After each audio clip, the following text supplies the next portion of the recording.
Yes. Um, yes, till yesterday, let's have a glance about what we have learned and we will go into new topic today. Okay.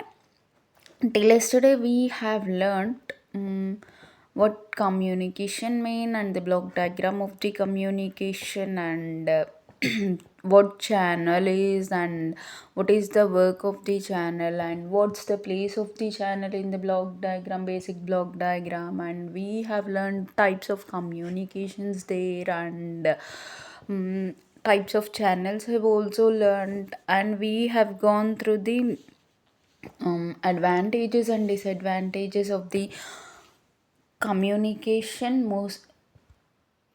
mostly with advantages and disadvantages of the digital communication, and we have learned one of the technique called basic idea of the technique called multiplexing and types of multiplexing. I will give you the glance about the multiplexing. Okay, what basically multiplexing is nothing bad. We will combine the different signals with different frequencies and we will pass them through one channel, mm, so that um, one channel by keeping them, okay, by keeping them apart from each other so that they won't overlap at the receiver's end. Okay, basically why we do this is to mm,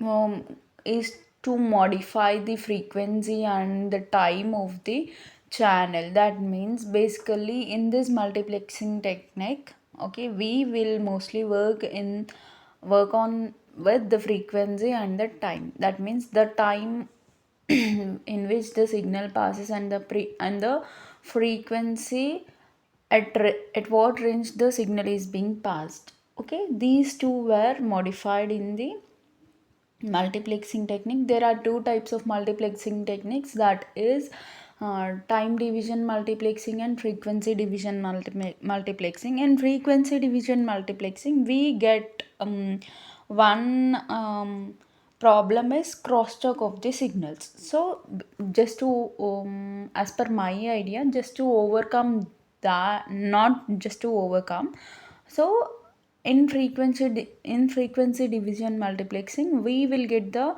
crosstalk of the signals problem.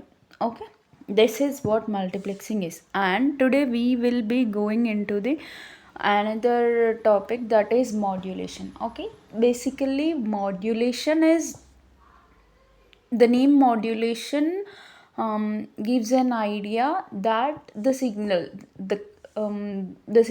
original signal what we pass through at receiver and through channel is being modified is nothing but it is being um, um, generated into new signal without noise.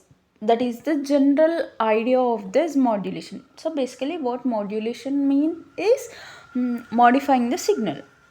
Right, generating the new signal is nothing but the modulation. So basically there are, for a signal there are three characteristics mainly, that is what it is see, based on the, basically signal is modulated based on three characteristics of the message signal: their amplitude, frequency and phase. Okay, amplitude is nothing but the height, frequency is at what range it is being modified, frequency modulation, and phase is at which angle, okay, at which angle it is being modified. These were the three characteristics. Basically the signal, the message signal or the original signal is being modified. Okay.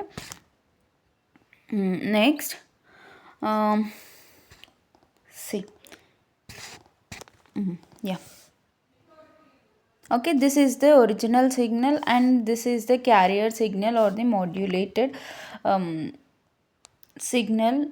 Okay, it is also known as this message signal, this original signal is known as baseband signal or see baseband signal, sorry, baseband signal or modulating signal. Okay, this red newly formed signal is nothing but the carrier signal. Okay, so these were the most three characteristics how a signal is being modified. Today we will see the types of modulations we have. Okay, basically modulation is divided into two types. Okay, basically modulation is divided into two types, that is continuous wave so this modulation is done based on the waves or the signals we pass. Okay, so uh, modulation is nothing but the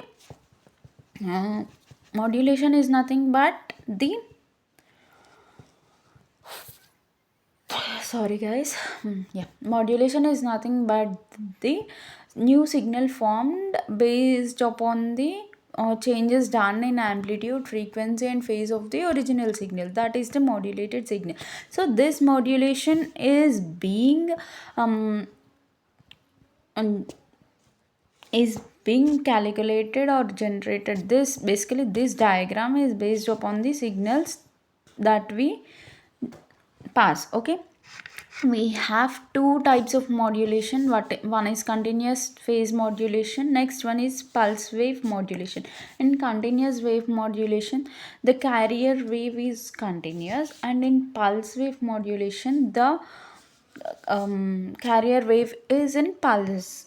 Okay, this first let's see about continuous wave modulation, that is we and this continuous wave modulation is again divided into amplitude modulation and angle modulation. Okay, amplitude modulation is only one where the height of the original signal is to be calculated with the carrier signal so that the new amplitude signal will be formed. Okay, this is amplitude signal. See, I will give you the clear idea how basically this signal this modulation is being divided based on the signals we form. Basically, see, we have two types of modulations. One is continuous. I will give you the idea, don't worry about the signals in the coming videos, but just keep an idea. This is the basic uh,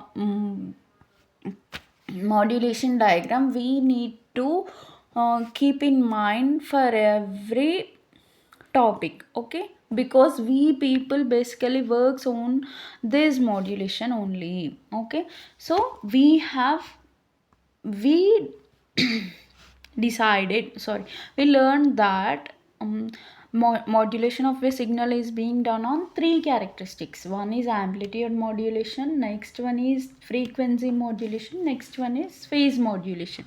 See, phase modulation, we keep that modulations in mind. One is amplitude modulation, next one is frequency modulation, next one is phase modulation. I will show you that modulations in this diagram. Okay, so this modulation is being divided into two types based on the waves we pass through the channel. First one is continuous wave modulation, next one is pulse wave modulation. Okay, in coming I will show you the idea for this continuous wave modulation. After that we will see pulse wave modulation. First look into the continuous wave modulation. And this continuous wave modulation, when the wave is continuous, this modulation is again divided into two types: amplitude modulation and angle modulation. Okay,